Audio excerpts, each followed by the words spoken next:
Let me tell you of the days of high adventure.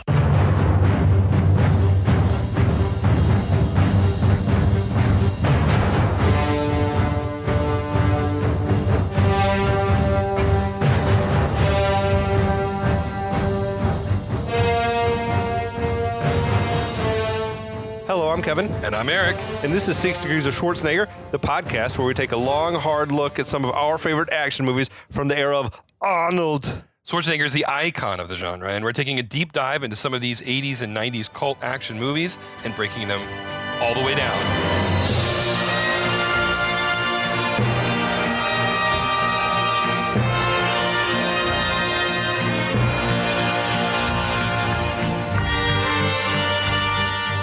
Eric. We're back. Yes. Another one. Here we go. I'm stoked, man. This is an interesting one. I'd never seen this movie before. Never, ever? Ever. No. Oh. This was the first viewing for me. Oh, this is a special treat for you, Yeah, then. it was. Absolutely. So, without any further ado, we're here to talk about 1991's Lionheart, Van Damme flick that I grew up watching on super heavy rotation. Oh, really? So, yeah, I've seen this movie. I mean, I had a VHS that was recorded off network TV, or wow. cable. Yeah. So heavily censored. Yeah. So even watching it uncensored now, there's still like a lot that I'm like, oh yeah, that was not in the TV version. But yeah, it was early in Van Damme's career and his Yes. ascendancy. But I can't believe you managed to not see this one. No, we've watched the same channels with the same movies Yeah. on rotation. I don't know how you missed this one, but I had blind spots too. Like I had Yeah. never seen Roadhouse Well, until that's true. Yeah, that's until we were fair. doing the podcast. Okay. And I'm like, and I know that was on TBS Weekly, and I just made a conscious choice. I don't want to watch this movie. Right, Patrick Swayze. I don't know of course. anything about it. I just know I'm not interested. And then when I watched it, I'm like, oh man, wow, this is a great movie. I should have been watching this. This is so good. But no, 1991, early in Van Damme's career, Yeah. he had come on the scene in like 88 Got his still his with baby Bloodsport face. or 87. Yeah. And I mean, this was only like his fourth or fifth movie where he was like the man. Wow. In it. And it had to be the biggest one. Like it was, a Universal Pictures movie. Mm-hmm. So interesting. Okay, because I think this movie is way better than it has any right to be. It stands above like the other just karate flicks. I mean, some of the cast, which we'll get into in a second, is hitting way above their weight class in this movie. And having done Hard to Kill. Oh my God. It's like, holy shit, this is a movie that seems like it was made by people who gave a shit. In all fairness, the bar for Hard to Kill was really low. Well, like there was like some level of craftsmanship Yeah. to the set design, to the editing, the lighting. The plot actually made sense. The plot makes sense, and there was like bits that were well written. Like some of the dialogue was snappy and good, Characters actually had motivation and a justification for being in the movie. and like some of them had arcs. Yeah. Like Yeah, exactly. Actually, yeah. It's all the things you want in a real movie. Yeah, I know. It's almost like it was a real movie. Yeah, but it was directed by this dude Sheldon Lettich, who, if you watched a lot of these flicks, the name is probably familiar because he co-wrote Bloodsport with Frank Dukes. Oh, wow. Who claimed that this was Yeah. like a real story. But I think then he hitched his wagon to Van Damme's star because he was a frequent collaborator with Van Damme. They did Double Impact together, which is one of your preferred Van Damme movies, yeah. right? I love Double Impact. Yeah. They did another one called Legionnaire, which I never did watch. I've It was never seen Legionnaire another either. French Foreign Legion picture that Van Damme did. He did Rambo 3. He wrote Rambo 3, which at the time was like the biggest budget movie ever made I did not know when that. it came out. So, he was writing movies that were big deals. Yeah, dollar bills. Holy shit. And yeah, written by Lettich and Van Damme and Stephanie Warren. So I did a little bit of looking into this. She's only ever get 2 writing credits. Her big claim to fame is that she was like an old, like classic sitcoms actor. So she was on Bewitched. She was on The Flying Nun.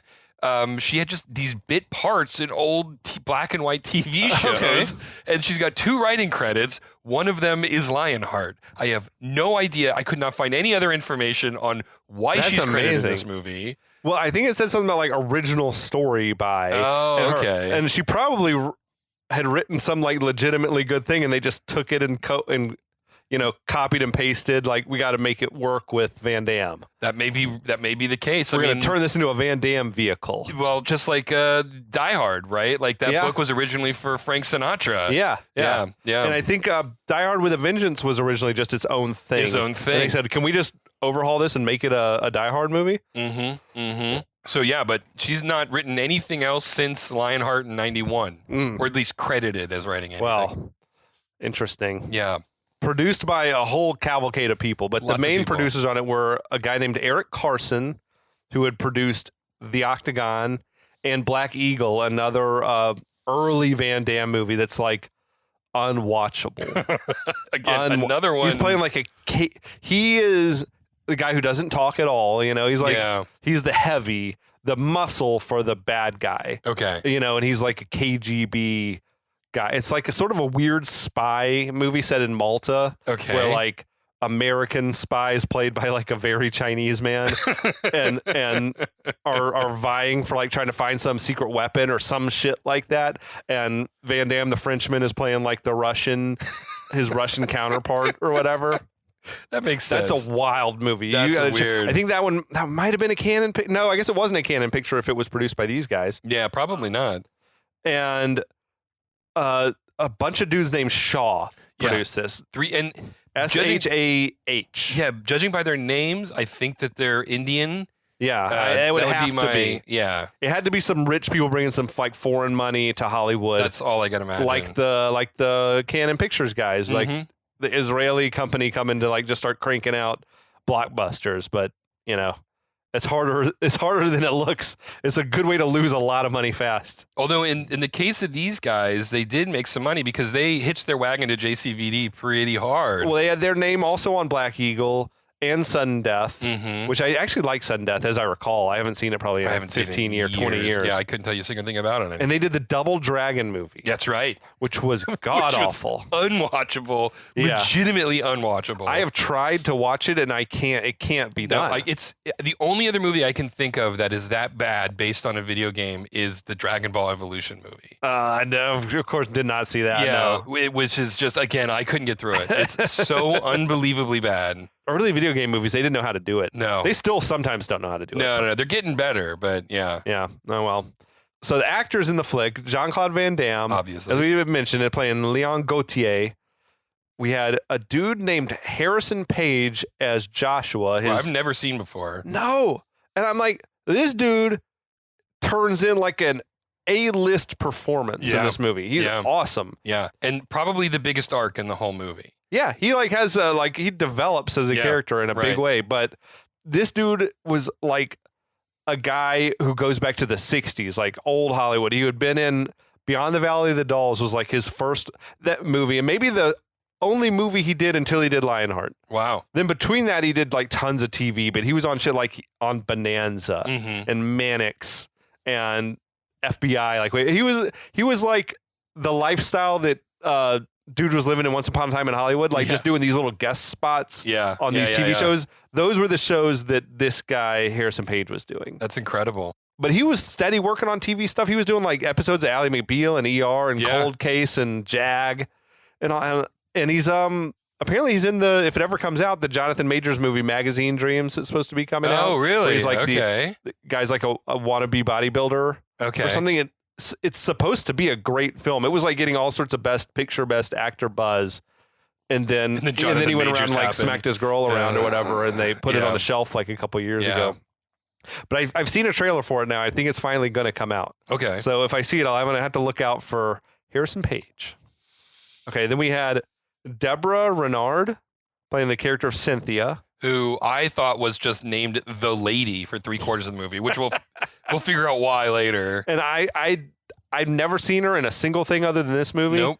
Apparently she was in like 180 something episodes of Dallas, which I obviously didn't watch. Yeah. But she plays the part well. Yeah. For what it is. For what it is. Yeah. My mother would probably recognize her. She loves Dallas. Oh yeah, big She's Dallas watched fan. the whole series multiple times. I know it's got one of your personal favorites, Brian Thompson. Right? Alien bounty hunter's son from the X-Files. Represent. He's playing the character of Russell. And just like in the X-Files, he's a horrible actor. Oh, yeah. He was, well, most of the time, did they let the alien bounty hunter talk? No, he has no lines of dialogue for the first several appearances. See, that's smart. Yeah, he has 3 lines of dialogue, I think, in the entire series. Because this dude's got a look. Yeah. You know what I mean? He's got a great look. He's got a great look, and he can't really act much. But he was in the original Terminator. He was one of the punks. He played Shao Kahn in the second Mortal Kombat movie. Oh, yeah? Yeah. I did not see that one. Yeah. He played the Night Slasher in Stallone's Cobra. Oh, that's right. That's probably the movie where I've seen him do the most talking. Mm-hmm. But he was sort of like a menacing serial killer guy, and everything he spoke was sort of like, I speak in a low, rumbling voice. In Terminator, it was him and Bill Paxton. Oh, he was in the Bill Paxton gang. He was one of the punks. Oh, wow. I had no idea. But yeah, so, but again, he didn't get to talk much in the thing. Yeah. But he's got that look, man. No one else looks like him. No, he's definitely got a distinct look. Yeah. Then there was an actress named Lisa Pelican? I would just say Pelican, playing the character of Elaine. Yeah. I didn't know her. You were looking her up, and it seemed like she's just a steady working actress. Just a steady working actor, yeah. Yeah. She's done a ton of TV. And she was well cast in this. I mean, she and again gave her a really good performance for a B-list, a B-level karate flick. Yeah. She was working way too hard. Oh, I agree. I agree. You were into her as well. I love a good redhead, though. I feel like she probably got cast because she was a redhead and she needed to play the redheaded kid's mom. So, but she was good at it. She was great, yeah. Because, then we had Ashley Johnson making her film and television debut, in this flick as the little girl Nicole. Yeah. Right after this, she went on to be a regular on Growing Pains. She was once the show had jumped the shark, and they bring on a new child character. She was the little redheaded, the youngest child in the family. What else did she do? Hold on. I mean, she was in Critical Role, which is it started as a YouTube thing, but it's super huge now, where it's literally just actors playing D&D. Literally, it's just a camera set at the center of a table watching actors play D&D, and it's actually hysterical. And she's the lead in the video game of The Last of Us? So she does the voice and the body work, the mocap work of Ellie in The Last of Us. I think she got a one episode, one shot in the TV show too, right? In the TV show, she played Ellie's mom. Okay, that's cool. And I remember watching this. She shows up. She has got such a distinctive face that has not changed since she was 5 years old. And I look at her, I saw her show up, and I'm like, I know who this actor is. Where do I know her from? And then when we look it up, I'm like, oh my God, that's exactly where. She was in Dollhouse as well. Uh-huh. She was that very featured extra in the Avengers, the first Avengers movie. Yep. They came out. She was the waitress at the end when New York was getting demolished. Yep. Who got several close-ups. Then she got a featured save by Captain America or somebody. Yep, exactly. And it's why is this woman getting all these close-ups? Because Joss Whedon had the hots for her, probably. I guess so. She was a gorgeous woman. She's absolutely gorgeous. So, right on. So, quick thoughts before we get into the movie. Watching it for the very first time 30 years after it came out, 35 years after it came out. Yeah. How is it? Is it a product of its time? Does it hold up? Yes and no, frankly. I mean, there are moments the sexy jazz saxophone soundtrack is hysterical. Okay. And the costumes are very much of the time period. And there are certain plot tropes that aren't used anymore. But I went into it starting to watch it going, oh, this is just going to be another hilarious Van Damme movie, and then found myself legitimately engaged. Yeah. I actually enjoyed this movie, legitimately enjoyed this movie. Okay, good. That's good to know because I was watching it, as a 10-year-old or something at home. Yeah. And for me, I was like, this one's pretty good. Yeah. But I'm I wasn't sure if I was just that was my nostalgia. Yeah. Telling me no, I remember really liking this. Yeah, when I started doing my notes, I was being my usual sarcastic self as taking my notes. And then when I was going back and reading them, about halfway through the movie, the sarcasm drops away, and I'm just taking valid notes about what's happening. Were you crying by the end? It's just bawling. You're emotionally invested. And we'll get there because there are some really great character moments towards the second half of this movie. Yeah. So for me, my biggest takeaway, what I told you early on, was I feel like this is what the Street Fighter movie should have been. Yeah, I agree. somehow Van Damme wound up in a Street Fighter movie, like a perfect vehicle for him, in a Street Fighter movie with no street fighting. Yeah. In it. Yeah. Like, what the fuck has happened? Capcom decided they wanted to do a G.I. Joe movie. Yeah. Or something. Like, they wanted to sell action figures and boats and planes and cars and stuff. From a plot standpoint, the Street Fighter movie is actually pretty close to the storyline of the video games. Except the games have street fighting. The games do actually have street fighting in it. Like, the story of the games is basically M. Bison is a Thai drug lord who starts a street fighting tournament as a cover for his drug smuggling operation. And Guile, who works for the U.S. military, and Chun-Li, who is works for the Interpol, they infiltrate the tournament in an attempt to take down the drug ring. And then all the other characters have different reasons for entering the tournament. And so from a plot standpoint, the movie's actually pretty similar. But like they just had big shootouts instead of street fighting. Exactly. Interestingly, this movie came out the same year that Street Fighter 2 came out, which I don't know. Well, a lot of the settings of the fights and stuff within this movie feel like video game levels. You know? Yeah, the costumes on some of the fighters are hysterical. And the crowd all standing around cheering and stuff. And it's like, no, this is what the Street Fighter movie ought to have been. It could have been a guy who went AWOL from the French Foreign Legion because his brother got in trouble and came and had to infiltrate some sort of drug ring, underground fighting shit that was going on. Like it just, I don't know how they botched that movie so badly, except they had a different agenda. They had a very different agenda. They were wanting to expand the universe beyond. They wanted T-shirts and lunchboxes and all sorts of other video games and cartoons and they wanted a lot of stuff. They did Street Fighter the movie, the game, which was like the Mortal Kombat technology. Yeah, right? It was like used all the digitized photos. Yeah, and it weird. was unbelievably bad. I know. How do you fuck it? I was never a Mortal Kombat guy. I was a Street Fighter guy. Oh, always. Yeah, the pixel art is so much better than Mortal Kombat. I loved playing Super Street Fighter 2.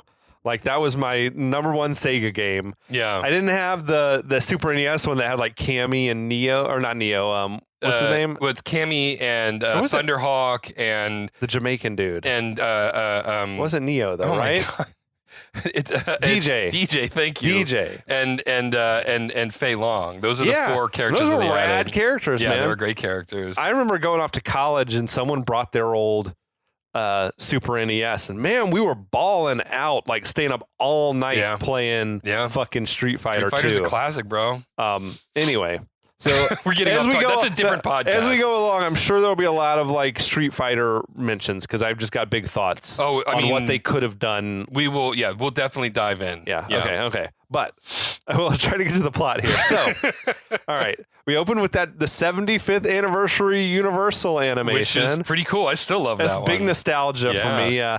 And the one it finishes, with the Earth and the CG. That's like still the one that I think of as like my peak Universal animation. It was the one at the front of like Jurassic Park and stuff. But the 75th anniversary like made its first appearance on Back to the Future 3. Oh, really? Like, they only ran it for like one calendar year on the one calendar year's worth of releases, and then they retired it and just went with that last one. So that's pretty rad for me. But that's really cool. Jean-Claude Van Damme got his name in before the title of the movie, which to do that shit on like a Universal Pictures movie. Yeah, that's a big deal. He's definitely a star on the rise at this point. And this was his first big studio flick. Yeah. Whatever. But yeah, we got that jazzy sax music that you mentioned, down below this like shady ass underpass, there's some sort of an illicit drug deal going down. I feel like that's exactly where you want to see a drug deal take place. Yeah. Well, and just to go back to Street Fighter immediately, the pan down is exactly the pan down from the opening sequence of the intro for Street Fighter 2, right? Where it's like the tall cityscape building and it pans down and there's a bunch of thugs and one guy punches out the other guy before the Street Fighter logo shows up. I mean, it could have been a street fight in that moment. There was like a burned out shell of a car down there. Absolutely. Yeah, it was like very much, but like production design was on point. Yeah. It was like a fucking crane shot. Like this is, a legitimate movie. Yeah. So there's this French guy. He's telling some thugs that I got the money. I want the drugs or whatever. And so the lead thug guy says he wants to see the money. So the French guy whips out this big old roll of cash. And they kneel for some reason? Yeah. That was so weird. He's apparently come all by himself with a wad of cash to this drug deal or whatever. Yeah, I know. But yeah, they squat down for some reason, and he hands him a baggie full of white powder.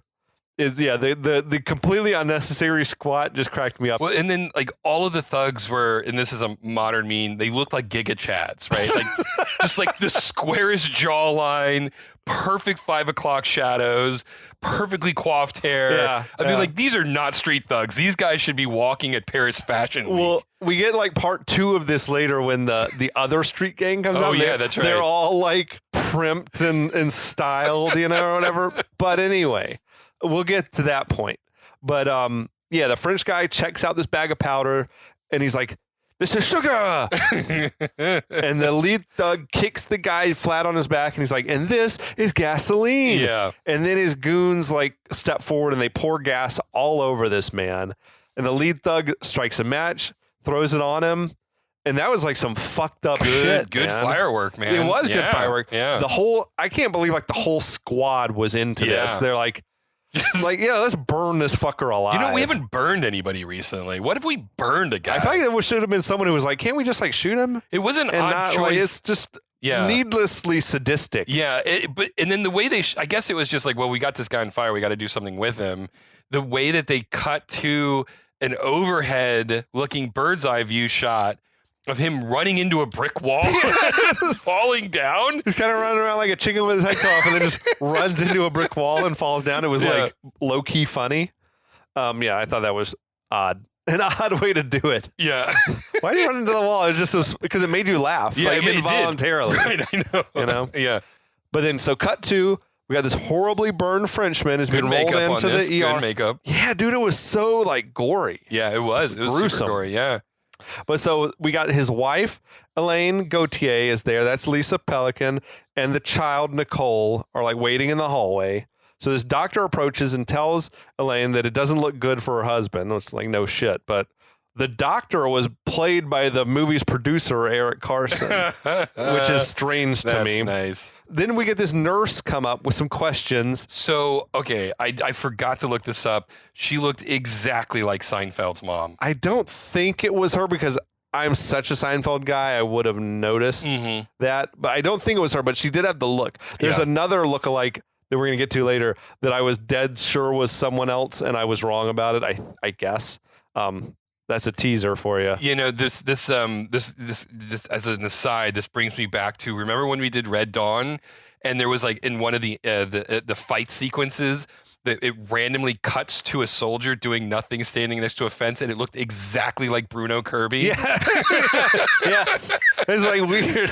Like, why did this guy get a close up? Yeah, it just so happens strange. sometimes. Yeah. But so this is kind of fucked up. Elaine is like, I know that our insurance is expired. Like, imagine a scenario in which the husband's on the deathbed and the nurse is like, your insurance is no good. But I think that's like healthcare in America. Yeah, I mean, pretty fucked up. Pretty fucked up, dude. And this was 1990. I think it's not completely unrealistic, you know? So now the doctor asks, do you have any other family that might be able to help you guys out? And she says no. Then Elaine grabs Nicole and they get up to leave. And we can like hear the dude like screaming, Leon! And the close-ups of that burned up dude were fucked up. Good. Man. It was, the makeup was really good. Yeah. And also I would like to just point out that was some fucking efficient storytelling. Yeah. Like they did the whole setup of the movie and I feel like we haven't even like finished the opening credits yet. It was like 2 or 3 minutes. I know it was 5 minutes 30. Okay. And I know this because my dog Penny, she decided she needed a potty right at that moment. Okay. And so I paused the movie and I'm like, damn, we got into this fast. It's only been 5 minutes. The whole setup. Yeah. I love that. So yeah, I know it for a fact by pure coincidence. So now the film cuts to Djibouti in North African desert. Mm-hmm. We're at a French Foreign Legion outpost in this like rugged landscape. There's a Jeep driving around and this man's doing like grueling physical labor. That was Nevada standing in for the deserts Djibouti, of Africa. like a dried up lake bed, whatever. Oh, yeah, I mean, I had yeah, the yeah. look. I mean, It looked good. It was great. I believed it. Yeah. So we see that it's Leon, that's Jean-Claude Van Damme. He's just like pounding a stake into the ground or something, rock hard as ground. you do. With a sledgehammer, yeah. So this Jeep rolls up, and it's like the mail delivery. The main guy was like, had an Irish accent, strangely. The nationalities of the Legionnaires is all over the place. Yeah. But is actually apparently accurate.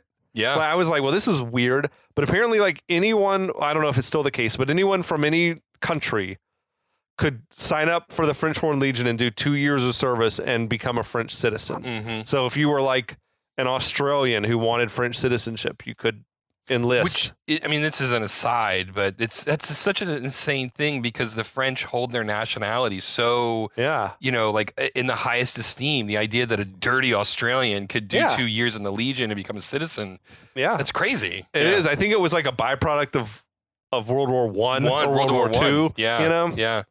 Where they needed an army or needed to rebuild an army quickly, Mm-hmm. But yeah, you could join, and after a few years of service, you could become a citizen. So that's cool. But I don't think that's the case for Leon. I think he's here as a alternative to like going to prison, which we'll find out about in a little bit. Yeah. Although it's all very vague. Yeah, when we get it there. stays very vague. Yeah, we there's one mention of it like in about 20 minutes, and then we never go back to it. So this dude in the Jeep, he pulls out a letter that's addressed to Leon Gautier. Leon seems surprised to be getting mail at all. And the two dudes in the Jeep are like smelling the letter, like implying, I guess, that it smells like perfume. And it must be the most epic perfume ever. Yeah. Because, I mean, these guys were getting woody smelling it. There's no question. They got a case of the giggles. Like they keep giggling about it and stuff. It's just odd. But they're messing with Leon. And like Leon then pulls this knife out and like grabs the guy who's holding the letter, and he drops the letter, and then Leon stabs the knife in between the dude's legs and like sticks it, through the letter that's in the guy's lap or whatever. It's a good moment. That's some wild shit to do, though. Yeah. I'm like, dude, you just stab around my dick like that, and we're gonna have problems. We're gonna have problems. You know what I mean? But so the guys, they are not amused by Leon's antics. They drive off. So later on, Leon is in the commandant's office, and he's German. The commandant's German for some reason.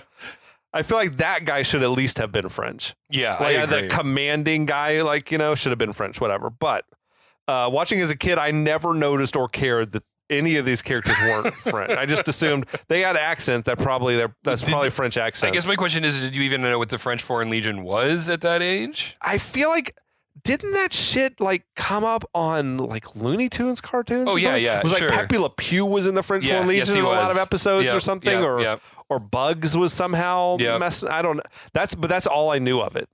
Famously, like that, it's been in multiple movies, not least of which is The Mummy with Brendan Fraser. Okay, I never was a big Mummy guy. Yeah. Was he supposed to be French Foreign Legion? He's an American in the French Foreign Legion. Okay, so, it happens, I guess. Although that comes out like in 95. And that was in North Africa as well? It was, in North Africa. That makes sense. But yeah, so Leon says, this letter came from my sister-in-law. She says she's been trying to reach me by phone for weeks.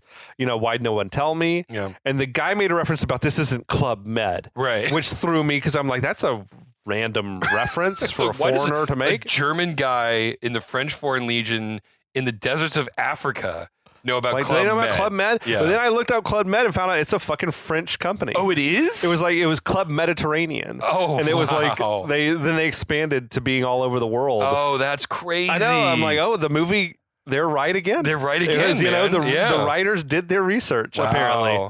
But so Leon says, my brother might already be dead by now. The commandant makes this casually racist comment about we could be at war with the local Africans anytime.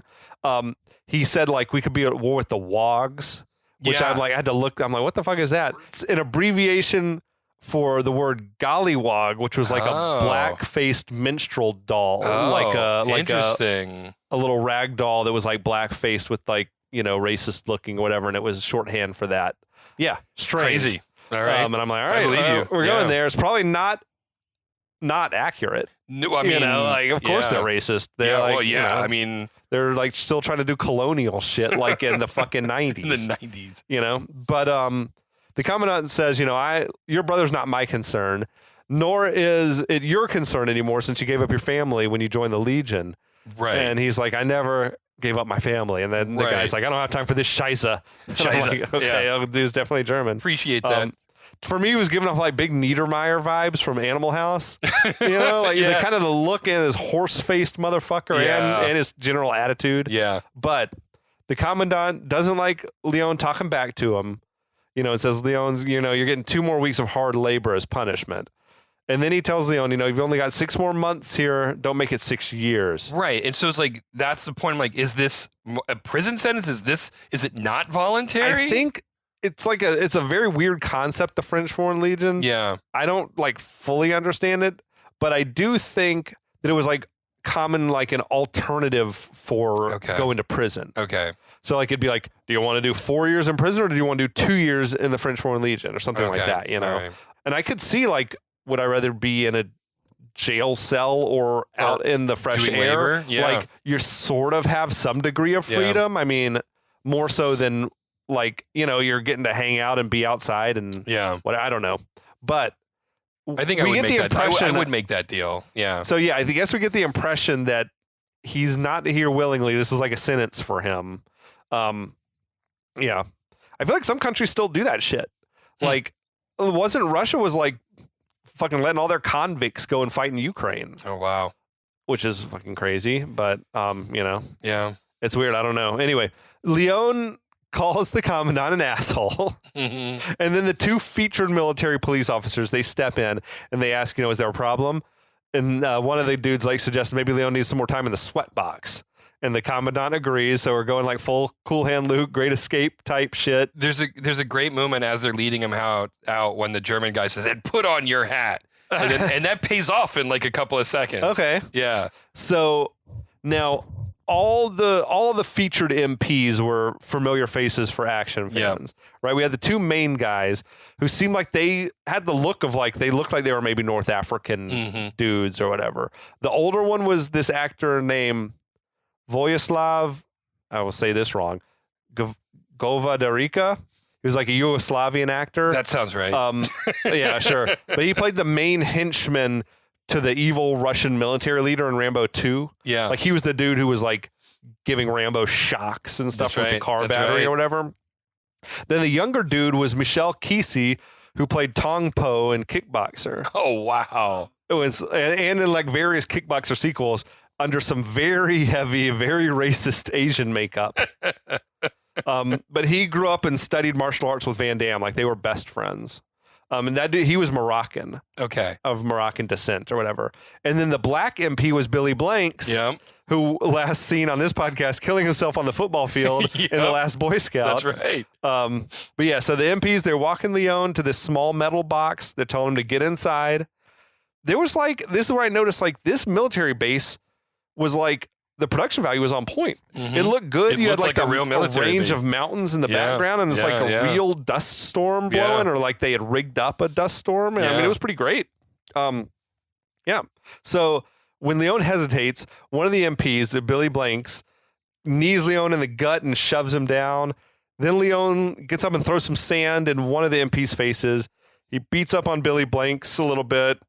It was a lot of vintage Jean-Claude Van Damme kicks and everything. And of course, like the bad guys attack one at a time, which is important. Oh yeah, of course. And this was the shit that like Time Cop was sorely lacking. Yeah. Like I don't know how valid or legitimate of a martial artist Van Damme is. Like I don't know if he's the type of dude who's going to win martial arts contests. He's no Tom Hardy. But his moves, like regardless, his moves were like explosive, and they're iconic too. Like yeah, he's got particular moves that you recognize in all of his movies. He knew how to make it look awesome on camera. Yeah. So I don't know, but Leon thrashes these 3 dudes. He stabs the one guy through a hand, and it seemed like it was definitely like an MPAA cut because it got cut really short abruptly. Like they might have said, no, you got to cut some frames off of this. Whatever. And then paying off the hat thing, he immediately takes his hat and throws it down on the ground in defiance, which I thought was great. Yes. Yeah. So he jumps in this Jeep and drives off, and that's when the main MP jumps onto the Jeep with him. Leon like sort of punches him out a little bit, then drives through this fence, and he's driving off into the Saharan desert or whatever. Good stunt. Good stunt work. Like the way he got thrown off the Jeep into the fence, I kind of cringed. I was like, oh shit, did he just get hurt? This was a small action scene, but it was a good sequence. And it set up his character in an interesting way. Like he's believable as a street fighter when we get to that point. Right? We can see that he can take 3 dudes like by himself. Yeah, exactly. So now later on, there's a search party that's returning to base saying they couldn't find Leon. And that's when the commandant says, okay, well, he's going to die in the desert. But, just in case, I want some men to go to the port and make sure that he doesn't make it out of Djibouti. Right? And Djibouti is right there, like on the Horn of Africa. So it is like a major shipping lane or whatever. I guess right next to Somalia, where all the fucking pirates are hijacking ships and shit. Yeah, okay. So now we see Leon has ditched the Jeep and he's staggering around in the desert at night. I don't know how long do you reckon it's been? I think it almost just has to be the next day because I don't think you could survive in the desert like this without water and stuff. I was guessing about a day. Yeah. So right when he's on the verge of like total exhaustion, he reaches the ocean, which is definitely just some beach in California. Definitely. It's probably Venice Beach. Yeah, for sure. Like the drum circle is literally just out of frame. So now he's found his way to a port. The 2 main MPs are there. They're looking around for him. This bit was like filmed in San Pedro or Long Beach or something like that. I saw, but they did a good job of dressing it up. I mean, the production design is very good. They had a fucking camel out there. There was at no point in this movie did I question the authenticity of the location. Right. The production design was good enough where I'm like, yeah, this is Djibouti. Even really, for the most part, like LA filling in as New York City, like kind of worked. I mean, although there is a goof. Carl's Jr. shows up in one of the shots in New York. Yeah. I noticed a few little things too, but I'm like, you know what? I give him a pass for that. You did the best you could. But yeah, we see that Leon is there. He's like hiding from the MPs, but he's not hiding very well though, because he is like up on the deck of a ship, like hiding behind one of those big what do you call it? A gun whale or something? It's some strange name. The things that you picture like that where Indiana Jones was hiding, you know, in Raiders or whatever. But he's also getting himself yelled at by the first mate, which I feel like would draw attention. Well, I feel like the first mate was accidentally doing him a favor. It was like, get back below deck. Like, yes, that is what you should be doing. So Leon apparently has gotten a job working on a boat in exchange for transport to America. So now we see shirtless Leon. He's like shoveling coal into a boiler in the engine room, because you got to get that muscle pouring in. I mean, I guess they're still using steamships in Africa. That's just, and also, I looked that up. I'm like, they hadn't made a steamship since the 60s, right? So maybe they were still some in service. Old, but also a single person probably couldn't fuel the engines of a ship. It would take a lot of people in 24 hours a day, right? Yeah, absolutely. But anyway, whatever. It was just a gratuitous, shirtless moment. Absolutely. That was really what its point was. Yeah. And now, meanwhile, in Paris, we see the commandant from Djibouti is there. He's briefing his supervisor that Leon is trying to reach his brother in America. They have a return address from the letter, which was in Los Angeles. And the supervisor says, we'll put in a request with the U.S. government to watch that address. But the commandant is not satisfied with that. Says Leon's a traitor to France and a terrorist. Yeah. What terrorist? Big words. I'm like, I don't know if this is one of these situations where, if you were convicted of a drug crime, technically that might qualify as terrorism. I thought it was sort of like a Trumpy vibe. Like he's just exaggerating for the sake of emphasis. Maybe that was what I don't think from he's it, he's not like a terrorist like you think of as planning bombings. Right, exactly. I don't think he was just trying to make him seem like a bad dude. But I did love how non-committal this foreign diplomat guy was. You know what? That to me was one of the most realistic things in it. Because I feel like the guy's going to be like, we don't give a fucking shit. I don't give a shit about this one dude. Guy. I don't give a fuck. I know. It also didn't make sense to me that last time we saw the commandant was like, oh, he'll never survive the desert. Right. And now he seems certain 100% certain Leon's going to make his way to Los Angeles. But yeah, the supervisor's like, well, all we can do is send the arrest warrant to the police in Los Angeles. Yeah. And if they got their own crime though to worry about. He said if they're not too busy with the dope dealers, gang rapists, and serial killers. This is a theme that comes up over and over again in this movie: drug abuse, homelessness. We see all of this. I think they were making some statements about America and what the state of America at that time. Absolutely. I don't think that. I think that's beyond question. But yeah, no. This is where I thought the supervisor is kind of he's just like, dude, who cares? Like, just because he called you an asshole, like, we're not going to move heaven and earth. Well, like, I don't have time for this shit, and the Americans don't have time for this shit. Like, shouldn't you just be happy that he's gone? I will steel man this moment a little bit. I believe that it's reasonable that his two goons at the port didn't find him, but did hear word that a guy matching his description was there. Absolutely. Like, I believe that makes sense. They don't get too many probably white dudes wandering out of the desert. Exactly. So when they asked for this description, they maybe even had a photo of him. They're like, oh, yeah, I saw that guy. He was on a boat. Yeah, he's on like, a boat. Oh, shit, too late. He was on a boat that was leaving for America. Yeah, exactly. Boom. So, yeah, totally steel man that for you. I'm with you. No, I'm with that because I like this movie. I want to help it out. Yeah.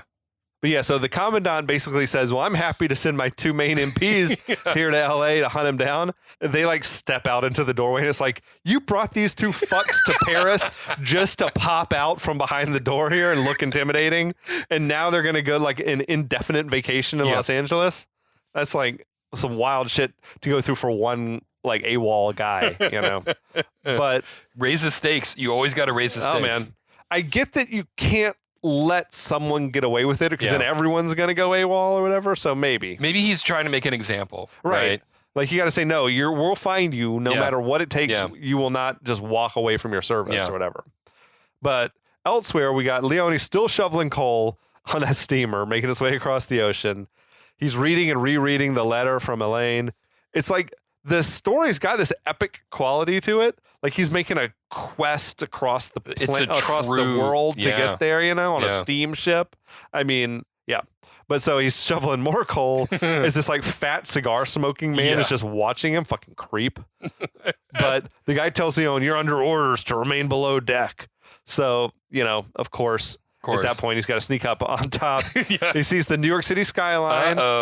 They didn't go with the stereotypical Statue of Liberty shot. They went with the Twin Towers. Right, which is, I mean, it's an iconic visage of New York. Yeah. So. But so then the first mate is like immediately on top of him and is saying, you're not supposed to be up here. That dude, he was on living like white on rice. But immediately. Leone's like, well, you were supposed to be taking me to Los Angeles. And the dude's like, it doesn't matter. You're not going anywhere. If you don't like that shit, we'll just call the cops in France and tell them that you stowed away on the ship, which is like, yeah, Leone, you put yourself in like a rough position here. But he's like a coal shoveling prodigy. You know, it's like this guy never gets tired. He just shovels coal and reads that letter over and over. 24 hours a day. But the guy's like, you keep stoking my boilers, you'll be breaking rocks in the hot sun. Now what's it gonna be? And that's Leone's like, it's going to be simple. It's like decent writing, you know, for this kind of shit. So Leone decks the guy, then he dives off the boat and he swims to shore. But yeah, it was nice, like nice timing, nice like moment. I mean, it was all like well enough done, you know. So the next day, Leone is wandering through the streets of New York, I guess trying to figure out what's his next move gonna be. I don't know what the fuck he's wearing. Those pants were. It was basically a long skirt. I mean, it was like. I felt like he looked like he came out of a time warp. It was so weird. Or something. He looked like World War II or the 1930s, like these dungarees, like wide ass legs. And this is a trend for the whole movie, but it's particularly noticeable in this scene. He wears his pants up above his belly button. Yeah. Like it is crazy how high he wears these pants. I feel like you gotta wear them high like that if you're gonna be kicking and shit. I guess so. But yeah, his shit was hiked up really high. Insanely tight through like the hips and the ass. And then the legs were like as wide as the waist. I know. It was fucking nuts. Bonkers, dude. The weirdest jeans I've ever seen. I also noticed he was wearing a pinky ring. Oh, I didn't notice like that. A strange touch. Oh, okay. But yeah, he's studying like the dirty streets and there's homeless people everywhere. Drug abuse and stuff like everywhere, that. He's like, America. Yeah, exactly. I feel like he was making a statement. It kind of reminded me of the way in They Live when Roddy Piper came to LA and it was like all these tall glistening skyscrapers and then down in the streets it was like homeless people in the gutter and stuff like that. I feel like it's like making a statement about the country and like the direction that we're heading in, which is more magnified today than even back then. Like I know, right? The income gap and all that. Yeah. But I feel like that's enough of a starter for the movie. Definitely a good start. Start. Yeah. Okay, well, I'm glad that you're talking about Lionheart with me, Eric. I love this movie, man. Like I said, I started watching on this fully ready to be watching it ironically and making fun of it. And very quickly, I was like, I'm digging this. I'm Your enjoying this movie. cynicism all like melted away. Oh yeah, no, it was terrible. I hate it when my cynicism melts away. It's thawed. You're like the My Grinch. cold black You're heart. like your heart grew as you were watching the movie. Oh, I love that. Okay, well, we'll be back next week to talk a whole lot more about Lionheart That's right. and drink a whole lot more liquor. We're just getting started. Just getting started. So please join us, and until then, We'll be back.